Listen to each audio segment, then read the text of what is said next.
Hey, what's up guys? Jamie here. Sorry about the noise in the background there. Just putting out a quick video regarding something that I put out on Facebook recently, one of my posts, and I think it's quite pertinent for a lot of people. So if you're an affiliate marketer, maybe you're in that stage where you haven't really been hitting the mark so far, maybe you're on that 0 to 1 high ticket sale mark, or maybe you haven't been able to scale beyond a couple of grand per month, and so you're on the outside looking in. And one of the questions that often pops up, specifically for a lot of new students, is what's the difference between some of those people that end up making a lot of cash in what seems like a very short space of time versus those that take a long time in order to actually get any traction in their business. So I was inspired by this book that I'm actually reading here at the moment. It's Creating the Impossible by a dude called Michael Neill. It's probably coming up backwards on the screen there, but what it entails is basically about the creative process, and I'm only just started reading it, but it's a very fascinating book. I highly recommend it. But this is what prompted the video I'm putting out there.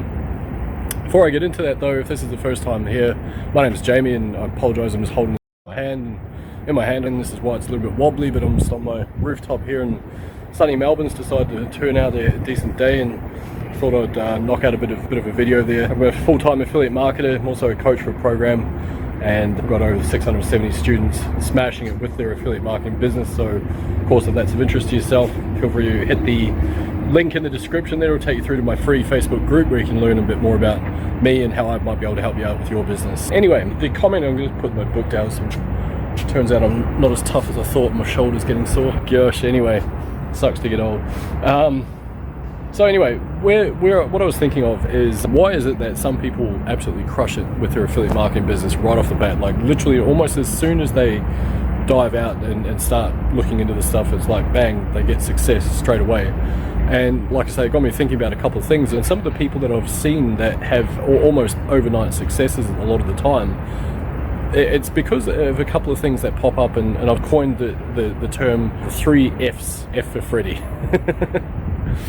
And they are having focus, and fervor is the last one. So fervor, focus, and fortitude, the 3 F's. So what exactly am I talking about here when I refer to those? So let's start with fortitude first and foremost. So as part of the creative process, you start to develop things like content. Obviously, as an affiliate, you have financial goals, all that type of stuff. But the fortitude comes in when you need to be consistent over an extended period of time. And it's consistent in the way that you view the world, in terms of your thought process, consistency in terms of the content that you're putting out, all that type of stuff. So that's the first one. You also need resilience, which is part of fortitude, I would argue. And the main thing with that is, if the going gets tough, that's when you need to double down on the workload and can't sort of shy away from it. And it's not to say that you go and burn yourself out, or you don't find a way to have balance in your life, anything like that, but it's important that you maintain this when you get started. Number 2 is focus. Now, to give a little bit of background, my business is doing kind of decent at the moment, sitting between sort of 25 and 40k per month, but just literally less than 2 years ago now, at the time of recording, I was making like 80 bucks. I had 80 bucks in my account. I then all of a sudden had a first high ticket sale, $1,000, and then $1,000 the next day, first 10k month. And the thing that changed for me is because the prior sort of 7 or 8 years or whatever it was had me going in all sorts of crazy directions. I was trying to work out all sorts of things, but when I got super focused, amazing things started happening. I already had the fortitude and droves. Clearly 7-8 years of not getting the results you want, it grinds you down, but I just knew that if I kept working, the door would eventually open.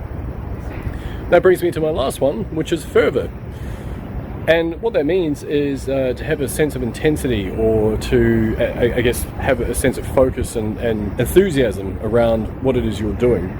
And so one of the things is, we often say as part of Super Affiliate Accelerator, which, like I say, I'm going to check that out below, I'll lead you through to my group, is we say done is better than perfect, because a lot of the time what happens is people get stuck in their own mind, and that's me, as I'm now, my hat is attached to my mind apparently, but we get stuck in our own mind. And what that does is it allows us to procrastinate. We actually prevent ourselves from moving forward. And so that's the thing. So you need to have a sense of fervor, and like I say, you can't, it's not about burning yourself out. It's not like sprinting until you absolutely exhaust yourself and then you're back at the starting blocks. What it is about combining those 3 things together to make sure that over an extended period of time, you're consistently showing up, your mental fortitude is toughening up every time some setback approaches you or whatever. I guess a setback doesn't approach you per se, but you know what I'm saying.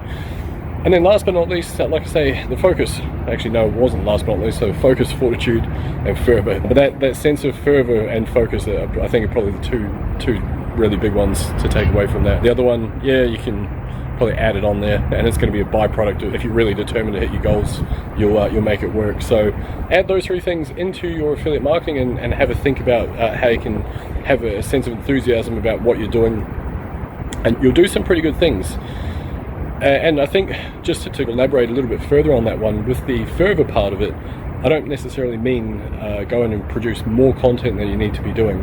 I don't necessarily mean to go and try and be everywhere at once, although if you can create a sense of omnipresence in your marketing, clearly it's going to work well. But what I am referring to in this instance is really just that level of intensity and enthusiasm that you need to get stuff done. And so if you're on Facebook, you're looking at organic marketing, it is increasing your engagement, targeted engagement, it is putting out content that resonates, it is showing up, being in different places, all that type of stuff. Because when you do, yeah, it's going to be hard to get that snowball built to start with, but once you do, that momentum builds. Once you got that momentum building, then you can throttle off on those things. You can find ways to automate certain aspects. You can outsource certain things that you don't like doing, and that's how you're going to build a sustainable business over the long term. But you do need to approach it with that sense of fervor to start with anyway. So that's it for today. I'm going to go continue reading my book and then head back inside before I melt in the sun. I don't really tan. So anyway, appreciate you guys tuning in. Drop a comment below if you got any value from this. Like I say, sorry about the wind, sorry about the wobbling. Hopefully you can forgive me for that and get the message I'm trying to get through. Thanks guys, I'll see you in the next one.